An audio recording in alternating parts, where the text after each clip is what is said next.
Successful Minds with Patricia Baronowski-Schneider, the show that takes you around the world to share interviews with some of the most successful and relevant people on the planet. Hear their stories and get the most important business lessons they have learned on their road to success and get exclusive advice on how to implement their success into your life and business. Successful Minds with Patricia Baronowski-Schneider is brought to you by the Strategic Advisor Board and your host, Patricia Baronowski-Schneider.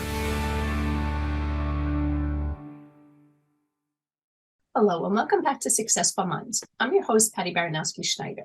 Today I'm joined by Mary Struzinsky, CEO and founder of Star City Life Coaching, LLC.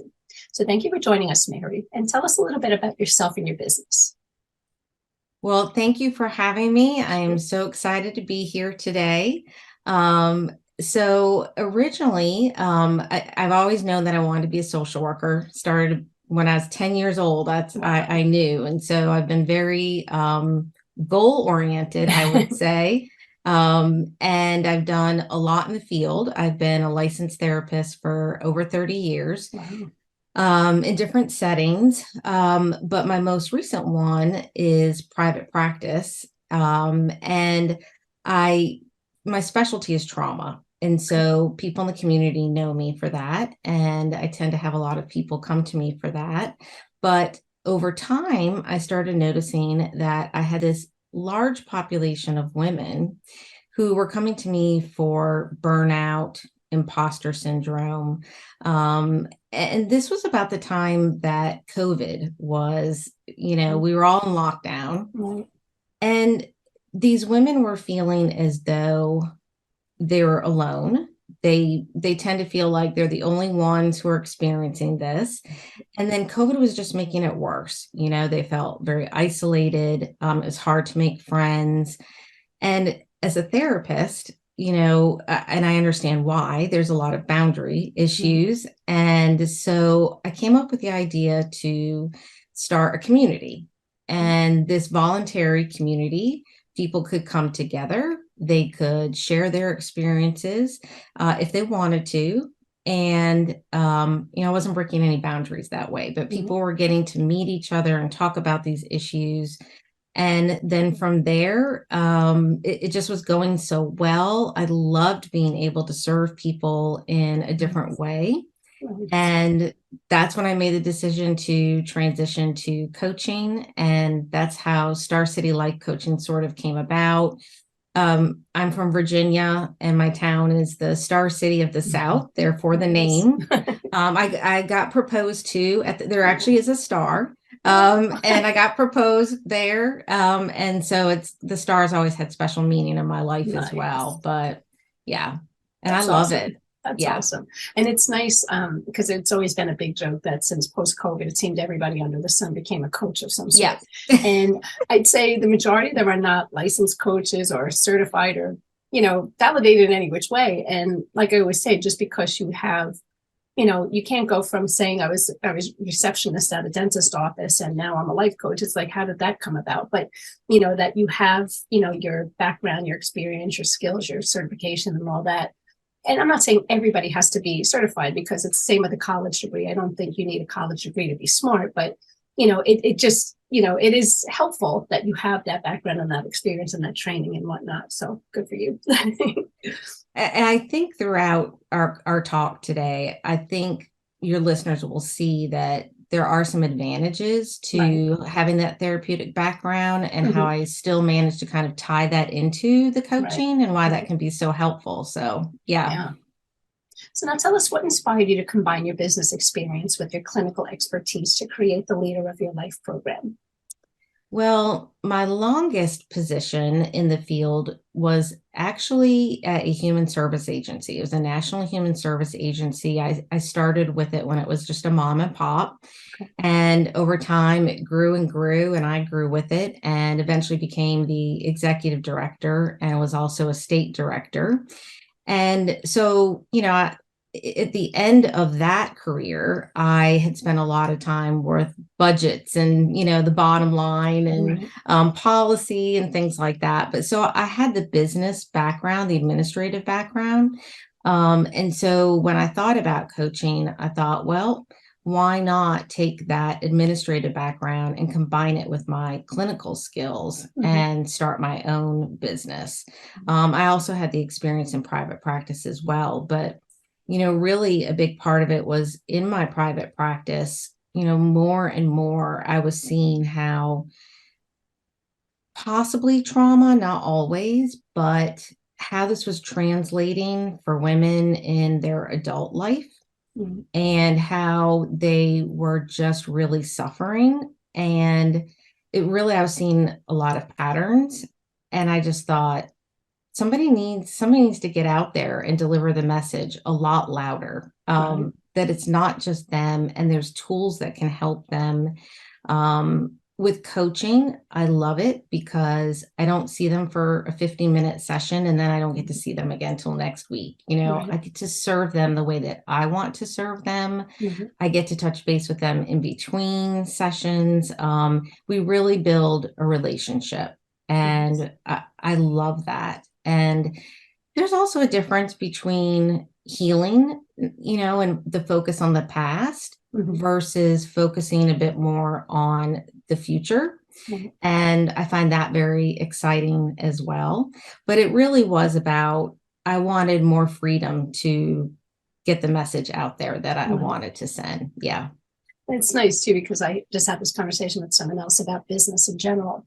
And, one of the things was like with business, admitting your failures and things like that. And, as much as a business owner, you don't want to be like, oh my God, when I first started, I stunk at this and I failed. But you know what? There's so many other people in that same boat that maybe don't say anything, but now they hear, they're like, oh my God, it's not just me. I'm glad. So bringing that out to people and sharing that you're not alone in whatever situation you're going through, that there's other people like that, it takes such a weight off. And a lot of people don't realize how the past, like at one point I had insomnia and I went to a hypnotist, and not one that makes you quack like a duck sort of thing, but it was one who just relaxes you, and there was so much from like my way past, that I wasn't even aware that I was thinking of this, but that's what was affecting my sleeping. It was still in the back of my head. So having someone to, one, make you not feel alone, and also, you're not alone. You're not the only one like this, but, let's just uncover what's hurting you, Yes. is really often. People don't realize that there's so much involved in it, but, it's, something as simple as that can help make or break you. Yes. And as you know, I do have a personal story myself, which, we can talk about in a minute, but that also was a big part of it, was normalizing it for people, right? Like, this is not you. You're not deficient. You're not broken. You just don't know all that you need to know, and you don't have the tools. But with that, anybody can make a transformation. So I really wanted people to hear that. Okay, speaking of that now, can you share your personal story of leaving your corporate due to stress and how it impacted your work? Yes.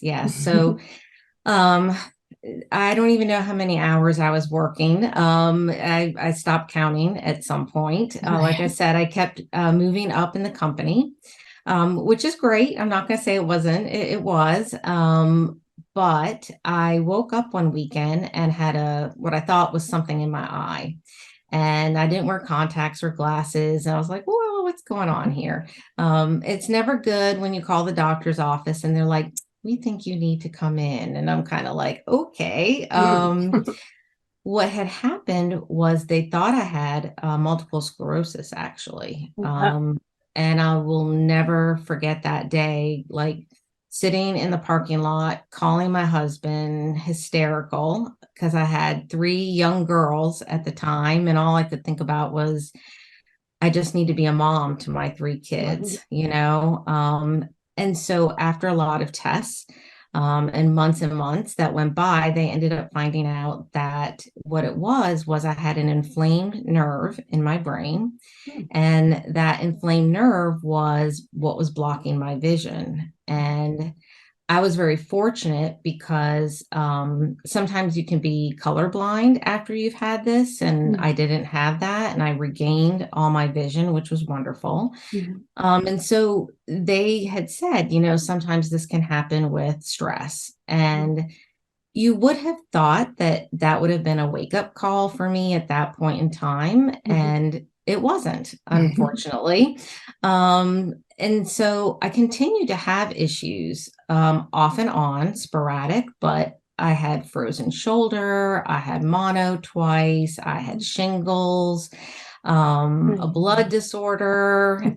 It was knocking you on the head saying, wake up, we have to. Could not have been any louder. And I was just not paying, I was ignoring it. I heard it, right? But what do? You shove it down, right? And so I think for me, that really is the key. Even as a clinician, I was not being objective with myself. And I had to really ask myself, what was going on with me that I got myself in this situation, first of all. And then second of all, why could I not get myself out of the situation? And so there is a lot of information out there about burnout, and we need more, honestly. The statistics show women, especially if they're in a leadership position, we're talking 50% or more are saying they've experienced burnout, at least at some point in time.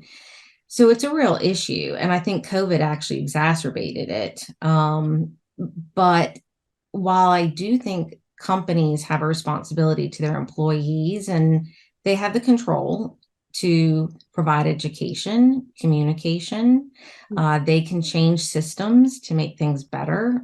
So they have control of a lot of it. But I do think somebody also needs to be talking about the employee as well, and just being able to look at themselves and say, okay, what's going on with you that you're staying in this situation, or not advocating for yourself or setting boundaries? And what tends to happen is people will leave one job and then go to another, and then the same thing repeats itself. And most likely that's because there's something going on internally. It's not just the circumstances. Yeah. I mean, it's funny when I think about people too, even with bad relationships, when you start seeing the same thing over and over again, it's like, all right, let's take a step back and look at the whole picture. What's the common denominator? You keep falling for the same exact thing. Why? And it could be something as simple as, they didn't feel love growing up. It could be anything. So yeah, having somebody in it, you always need that outside person to help them, because you don't see it yourself, Exactly. But yeah, stress. Wow. Sorry you went through all that, but I'm glad that you're not in it now. What actually got my attention was my now son-in-law was living with us because of COVID. They got shut down at our house. And his father was an ambassador at one point. Okay. And he looked at me one day and he said, gosh, he's like, my father ran a whole country, and I think you work more than he did. And that, over all the health issues, that stung when he said that. But it got me to really look at myself and think, what am I doing? And what is the impact on my family, right? Like, it's not just my health, but my relationships as well, which is frequently what I was seeing with the women coming to me, is it was impacting their health. They were having inflammatory issues like me. It's impacting their relationships. And it's a little scary because us high achievers tend to look on the outside like everything's fine, right? I would have people all the time be like, you have it all together. How do you balance everything? And they just didn't know that on the inside, like, I was suffering so much. And so I kind of look for the people who look like they have it all together, because I kind of know that, like, that might not actually be the case. Yeah. I mean, it is, not that it's funny, it's not, but so many people like suicide and things like that, when you hear the people around them, they're like, I never knew that they had a problem, because they always seem so happy.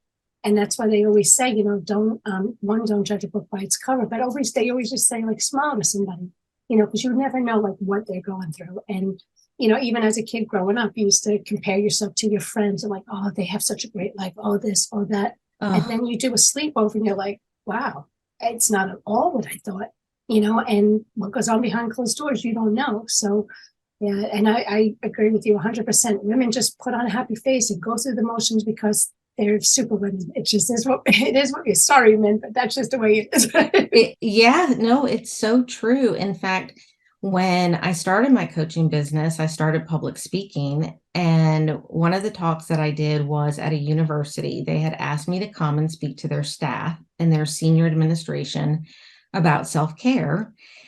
And the day before my talk, they call me up and they're like, well, we just need to let you know that, one of the members of our senior administration, and she was a woman, had just committed suicide.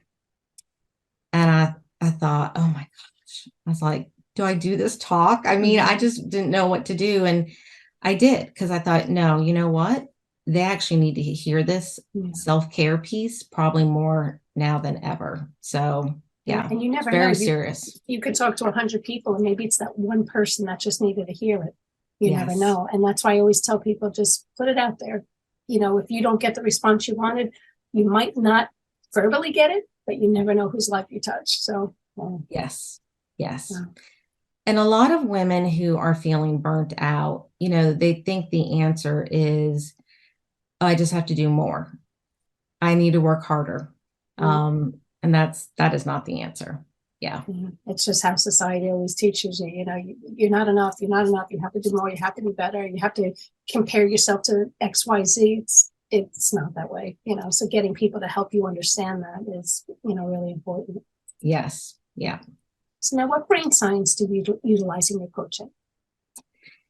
Well, having a trauma background, one of the modalities that I used is EMDR. And we can talk about that more in a minute, but, I use tapping and other techniques that really activate the nervous system.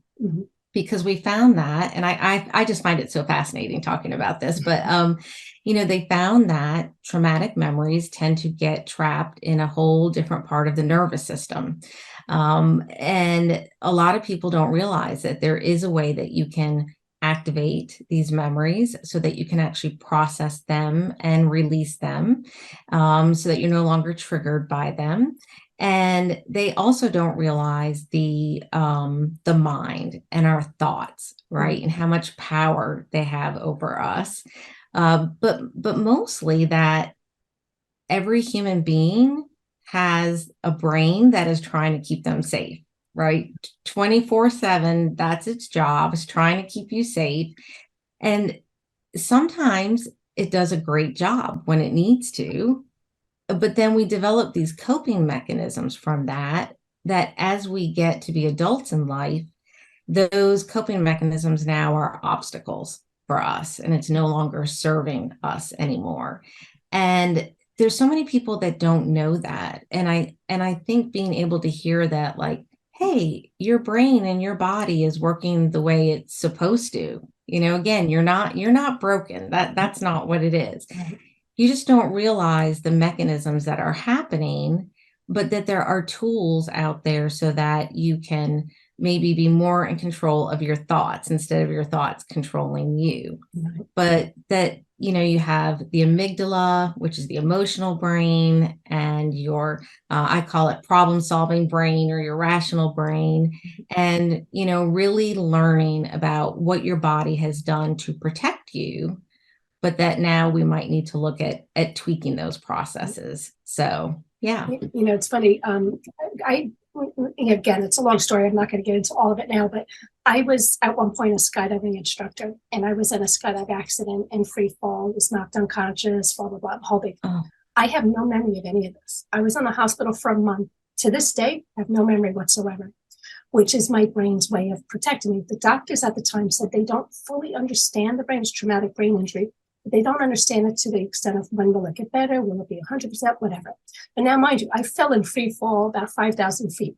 So you just think of the winds and everything. Again, I have no memory of any of this, but I do notice when I'm driving a car, when you mentioned senses, when it's really windy, if you open up the window, I kind of get a little freaked out. I'm kind of like, oh, let me just close that. Again, I have no memory of any of this, but I guess that wind is something that my brain was like remembered from back then. So it is true how your brain protects yourself, and they don't want you to know what just happened, But But now, I guess, explain, what is EMDR and somatic therapy, and how have they informed your coaching approach?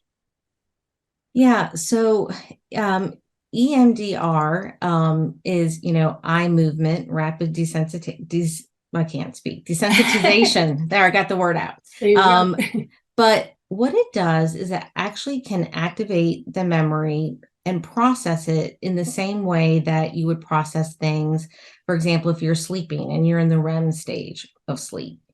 And when you're able to process it and release it, then it kind of moves you, as I said, it's stored in a different part of your nervous system. Mhm. And I'm a very visual person, so I almost think of it as filing cabinets, right? Yeah. So it kind of shifts that memory from one filing cabinet into another, Right. where it no longer will trigger you, where your body has the anxiety, the hypervigilance, Mhm. the physical sensations that you may find, as you were talking about, here you are in current day being impacted by something from a long time ago.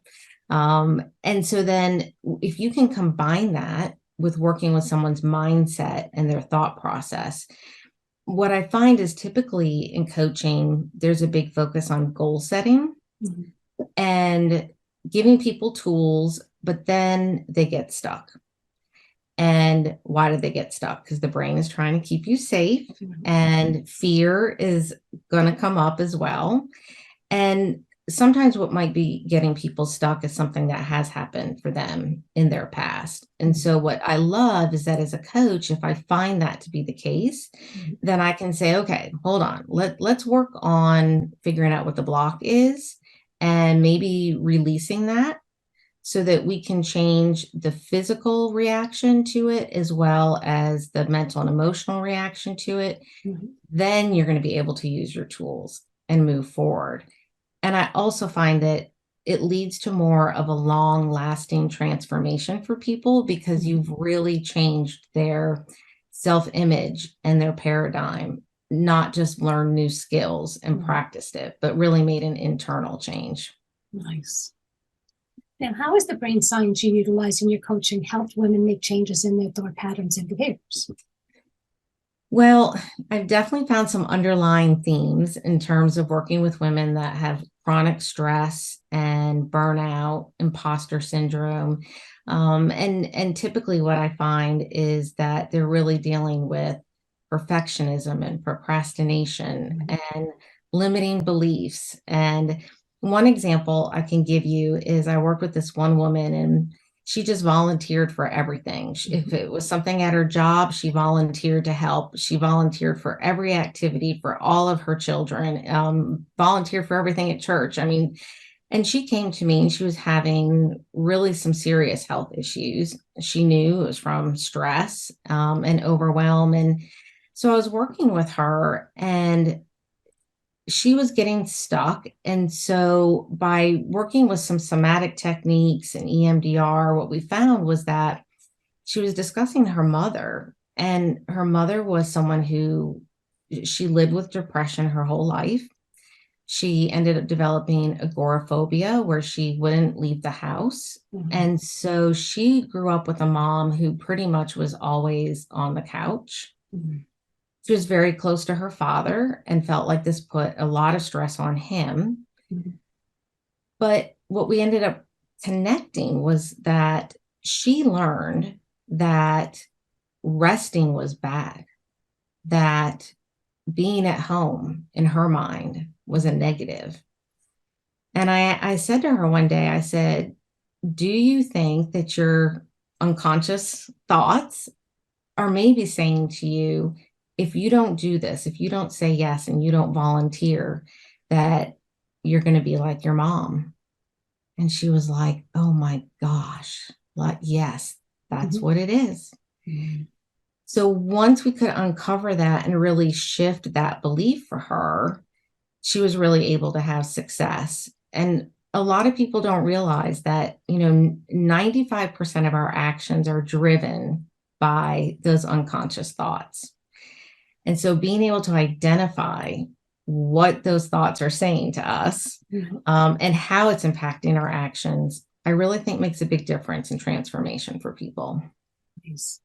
Yeah, again, you need somebody to help uncover that because to the naked eye, you don't see it yourself, and you have experience with working with other people that you'd say, I've seen this before. Yes. Yes. Nice. Now, what are the benefits of using a combination of mindset and transformational coaching when working with clients? Well, like I just said, I really feel like if internally you're shifting the unconscious thoughts, and we can replace those with more positive thoughts and have those thoughts come up more automatically, then you are really freeing people up to also start thinking about, why am I doing what I'm doing? What is my purpose? What is my why? I had someone who was able to uncover the fact that all of his career decisions really went back to his father and what his father wanted him to do. And he was so stressed out, he was drinking. He actually admitted himself to a rehab facility because he knew that he was really putting his life in danger at that point. And once we were able to uncover that, and he could be free of needing that validation, he then made the decision to go do what he wanted to do. He really could identify his why. And he ended up moving out to Colorado and finding the job that he wanted. He works less hours and gets paid more, and he goes skiing in the afternoon and is very, very happy. So yeah, I feel like that's sort of the winning combination. Nice. Yeah. Now, what tips can you share for women looking to end the cycle of overthinking, overgiving, and overworking? Well, one of the first steps that I do when I work with someone in my program is really figuring out, what do they want? What are their core values? And are they living their life in alignment with their core values? As women, we're so conditioned to do for others. Sometimes I think we forget to even ask ourselves, what do we want? Or like me, my children are becoming young adults. It's a different time in my life. And I'm like, I don't know. Well, now that they might not need me as much, I forgot what I wanted, so it's really getting in line with that. But also feeling that you are deserving. I hear this over and over again from women that down deep, they don't feel that they are deserving or worthy of having what they want. And so I think working on that, boundaries is huge. Being able to set boundaries, and a lot of women experience a lot of guilt around saying no. And then, of course, self-care. I mean, there's information out there about self-care, but I find a lot of times it's very simplified, and the message is, take a bubble bath, go get your nails painted, take a walk. I mean, yes, I think those things are good. I've heard myself saying it to people before too. But they're tools that in itself is not going to solve the issue, but they can be part of a package of things that you can use to help move yourself forward and take care of yourself. But we all have the same 24 hours in a day. It's where are you putting your energy? And are you putting your energy in places that align with those values and your purpose? Or are you spending all your energy on what other people want you to do? And then what I tell my clients is, you have to really think about, if you say yes to something, are you going to suffer consequences from that? It's funny. It's so important, because I'm one of those people who just know is not in my vocabulary. And a couple of years ago, I worked with this group who made me do a course on boundaries. And I'm like, that had to be the hardest thing ever, because it's always like, you don't want to hurt somebody's feelings, and it gets to the point, it's not about them, it's about you. I could be honest and say that I still don't follow through on it as much as I really should. But, when I did, I'm like, wow, it just took such a load off of me, because I'm like, it is true. You're saying yes, but not for you. You're saying yes because of them. You want to help them. You don't want to say no. You don't want to make them feel bad, whatever the case. I would do without to make sure somebody else did. And it's like, where are you in the equation? Exactly. I hear a lot of, I should, I think we say, well, that's because what you're supposed to do that. You should do that. And I tell people, whenever you hear the word should, you really should take a look at that, because it most likely means that you actually feel obligated, whether it's what society has put out there as an expectation or your family, but somewhere some rules were set, Right. but probably not by you. And now you think you should. So should is one of those, I consider that a dangerous word. Yeah. But yeah. Boundaries is huge, as is self-care, but the right kind of self-care. Right. Now, what advice would you give to someone looking to manage their stress levels and prevent overwhelm? Well, I would really say it's that same thing in terms of really identifying what it is that you want to get out of life for yourself, and then making decisions. And that's the great thing about, people don't talk about their values necessarily. These are not things you're taught in school, right? And so having that discussion and finding out what it really is that you want to achieve, you can then make better decisions. Even if it's about, I don't think if you have burnout that it's always a matter of having to leave your job. There's other things you can do to make that experience more rewarding for you. But if you know what your values are, then you now can look at that and say, does this match what I said is like my top 5, for example? Is this an environment that I'm ever going to be able to align with or not? And when you make choices that are in alignment with your values, you are going to find that you're going to be a lot less stressed. You get this flow. And this is where this is really truly where motivation comes from. A lot of people, I think, are very hard on themselves.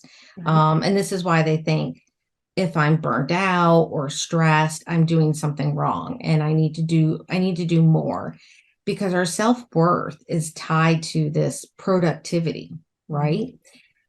But it really should be about, am I meeting the goals that I have set for my own life and my own vision, or am I meeting goals and values that are in alignment with what society wants or with what somebody else wants? So again, I look for those patterns, because typically we can find ourselves in these situations when we are looking for approval and looking for external validation versus looking for that within ourselves instead. And that's where, not knowing what somebody else is going through. So you could be working around the clock at a company and seeing everybody else working hard and, working around the clock. And you think, I need to be better than them. You have no idea. They're probably burnt out too, but, you don't know that. So, yeah, just making yourself, cut everybody else out, make yourself what's best for you, not for everybody else. And this is really the other way that I really tie it into brain science and our thoughts, those unconscious thoughts, because often what I find is, if you grew up in a home, for example, where, you were always made to feel bad if you had an emotion, you were told, don't cry, go to your room. I don't want to see you cry.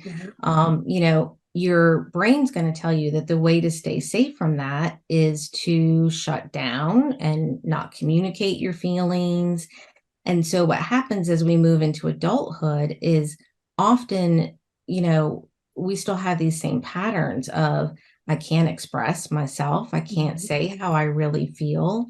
I don't feel like I'm accepted for who I am. So I'm looking for that external validation. I don't trust my own emotions. I don't trust my intuition. So these are all the things that can really happen as we're growing up, that we're still getting these messages as adults, but they're not in our conscious mind. They're not in our awareness yet. And if we don't hear it, then it ends up looking like perfectionism and procrastination, and needing external validation. And so I find that that's really how we end up moving into these places of being burnt out and not taking care of ourselves. Yeah, 100%. Yeah.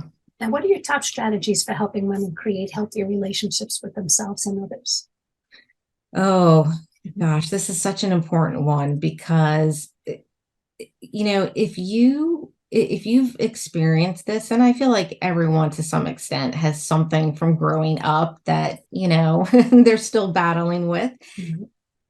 And it doesn't even mean that our parents or caretakers were bad people, right? I mean, it goes back to what did they learn when they were growing up, right? What is their level of emotional awareness? But what happens is if we don't feel worthy, if we cannot love and value ourselves, then it's very difficult to have healthy relationships with others. And burnout is not just on the job. Burnout can happen in relationships as well. Imposter syndrome plays out in relationships as well. And so before we can know how to communicate our needs and have a healthy relationship with others, we have to have that healthy relationship with ourselves. And to me, one of the key points is that people don't feel worthy and deserving, but they don't realize that worth is not something that you have to earn. Right. It is not tied to your productivity. It's not tied to being perfect. When we are born, that worth is inherent. That right from the get-go, you are deserving at that point of love and happiness. It's these other messages that we have picked up along the way that make us think that that is not true. Mhm. But worth does not have to be earned. And if you are setting boundaries and feel worthy and deserving, you will have healthier relationships with everyone else in your life and deeper connections as well. Yeah, it's amazing how, like I always say, kids don't come with instruction manuals, and you do the best you can with what you have. Yes. And, I mean, it is true how, how I was raised and how my parents were. Like, I see that now, like the newer generation, the older generations just don't get it. And there's always, it's like, things just change. And I always feel bad because I'm like, I wish they came with a manual. I did the best I could, you only hope that you did something right. Yeah, and it's never about blame, that doesn't do any good. It's just more about the awareness, because until you can move it into that place of awareness, Mhm. you can't change it if you don't know about it. So Right. awareness is the first step, truly. Right. And just being able to say, like I said, not about blame, but being able to say that, hey, maybe this was about somebody else and not about you Right. and your value. Right. Yeah. Because if you if a kid feels, a kid who's an adult now feels something, it wasn't that the parent hated you. It could have just been whatever was going through their head from their upbringing. It's just Yes, sometimes a bad exactly. domino effect, sometimes Yeah. good. Now, Right, right. what's been the most rewarding part of your work helping women end overwhelm? Oh my gosh. So much. I mean, this whole thing has been so rewarding, just watching people make these amazing transformations and going on to feel happy and relaxed. And what's amazing is how I've seen some of their health conditions Mhm. completely reverse. Wow. And I've seen that in my own life as well, but I Yeah. have seen it with others where these issues just completely regress for them and they have energy again. And it's the simple things too. It's being able to get up in the morning and actually enjoy a cup of coffee, Right. or not be so stressed that you're yelling at your kids. Mhm. There's just so many rewards, or even just being able to say no, right? Be able to tell your mother-in-law that, like, no, we're not coming for lunch this weekend. I need to take care of myself. So yeah, it's just so rewarding to see it. And also I think the relationships that with a community aspect as well, that Yeah. there's women who are providing support to each other who maybe before felt very isolated and alone. And as we get older in life, I think it can be harder sometimes to make friends, but we all need a social circle. We need social support. That's also a part of healing and moving forward. And so a lot of them have developed that, which is also just amazing. Yeah. Nice. Now, what have been some of the biggest challenges you faced as a coach helping women end overwhelm? Well, first of all, I would say moving from a brick and mortar business to an online business, because that's what I did. That definitely had a steep learning curve to it. I had some of my own mindset issues. I was doing all of this in my 50s. And even I had a little bit of mindset that, like, what am I doing? Remember, I was the one who knew at 10 that I wanted to be a social worker, right? And was very goal oriented and achieved all of that. So all of a sudden feeling lost and not knowing what I wanted to do and the change that I wanted to make. It was a steep learning curve, but I got my own coach. And that was life-changing for me. And I really got the coach to help me move from therapy to coaching. This was also someone had made that move, but of course, improvements in one area overflow into so many other areas, right? It was, amazing. And as I wasn't burnt out anymore, I've been married 25 years this year. We're celebrating the anniversary. And, thank you. Yes. I mean, and like, we go on date nights every week. We have really good communication. And we're really excited about our futures together. But I'm not sure if it would have been like that if I hadn't made some of the changes that I made. So challenging being a business owner as well as doing the direct service piece. But I do think that it also serves as a wonderful role model for other people that age is just a parameter that we put upon ourselves. And you can start over and you can have what you want. So I love also being a role model for others that, look, I've done it, but so follow me. I can show you the steps. You don't look a day over 25, so God bless you. I'm like, wow. Well, thank you. Yes. No, my oldest daughter just got married and they bought a house. We're actually going this weekend to visit her in her new house. And I'm thinking, this is very surreal. I'm like, I don't know how I feel about this. Yeah, I just became a grandma for the 4th time. I'm like, time go. Yes. Yes. No, and I'll tell you something else. We meet the most amazing people in this business. And I just met this woman. She'd been a pharmacist her whole life. And she let me know. We met through a networking group and she was moving to coaching. And she's going to focus on health and wellness. But she told me that she was 73 years old. And I was so inspired. Yes. I was like, this is amazing, right? So yeah. Age is just a human parameter we put on ourselves. This is true. Never Society doesn't help it. Yeah. Never too late. Yeah. Sure. So tell me about this, the therapy that you do. Do people have to be in your location or do you do this online for people anywhere across the world? So that's the other great thing, is that I now can work with people all over the world because it is virtual. And some people that are familiar with EMDR might have some questions about how do you do that. People who are familiar with it might have seen, and you see it in movies on TV sometimes now, where someone will be moving their finger and the other person's eyes are following the finger. In order to activate the memory. However, what they have found out is that the most important piece was that there's some form of bilateral stimulation, and it didn't just have to be with the rapid eye movement. And so we have found that some forms of tapping can be a form of bilateral stimulation. We can use headphones where people can hear different tones and alternating the ears.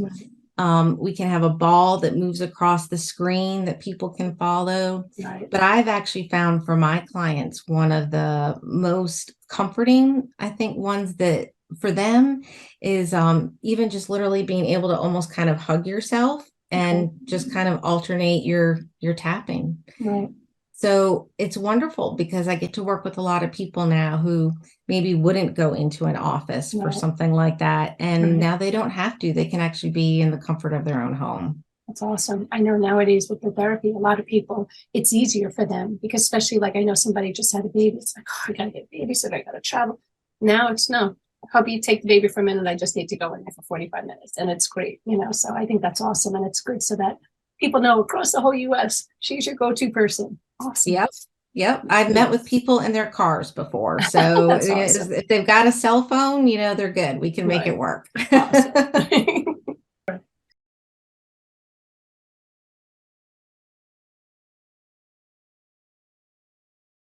Yeah. Now, what advice would you give to someone looking to pursue a career in coaching or therapy? Well, I would definitely say to find a mentor. I think that, we talked earlier about the fact that even myself as a clinician, I couldn't be objective about my own stuff. Right. So it's very, very helpful to find someone who can be that objective person for you. Of course, as well as, making sure that you learn the specific skills and things like that. But what I have found is that what's really going to make or break your success is going to be your mindset, truly. And the people who are able to really work on that mindset, the rest of it you can learn, but they go on to be successful. But the ones that can have the most skill set, but not the right mindset, I just find they really struggle and don't make it. So by all means, I would say my biggest tip is to find a mentor, someone who's gone before you that you really respect and is a good fit for you. And I feel like that can be life-changing, both personally and professionally. Sure. Anything you want to add to tell people about what you're doing and things like that? And so, my program has mostly up to this point been one-to-one coaching along with the community. And we really work on all the various pieces, whether it's, focusing on our thoughts, focusing on our emotions, then moving into, your values and aligning your life with those values. How to manage your energy levels and the whole self-care piece. But I'm really excited because now I'm starting to also move into some other areas where I can bring women together. So starting some group coaching in addition to the community so that people can learn from each other, build that social circle of support. And right now I'm getting ready to start a free challenge on moving out of your comfort zone and helping people to understand how the brain impacts their feelings about their comfort zone, but why it's so important to be able to move through the fear out of that comfort zone. So I'm really excited about that as well. Nice. Now, how can people learn more about this? I would definitely say to head to my website. And it's just starcitycoaching.com. And actually for your listeners, I also have a free resource for them. So if they go to starcitycoaching.com/successbrain, they will be able to find that free resource. They can download it right there. Awesome. And how can people get a hold of you?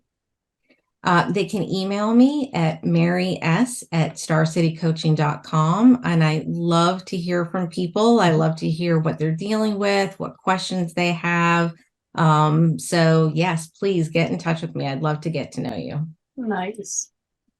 Well, in conclusion, thanks again for being on the show. Again, that was Mary Struzinsky, CEO and founder of Star City Life Coaching, LLC. So thanks for listening to Successful Minds with Patty B. Never miss an episode by subscribing to the show. So thank you again.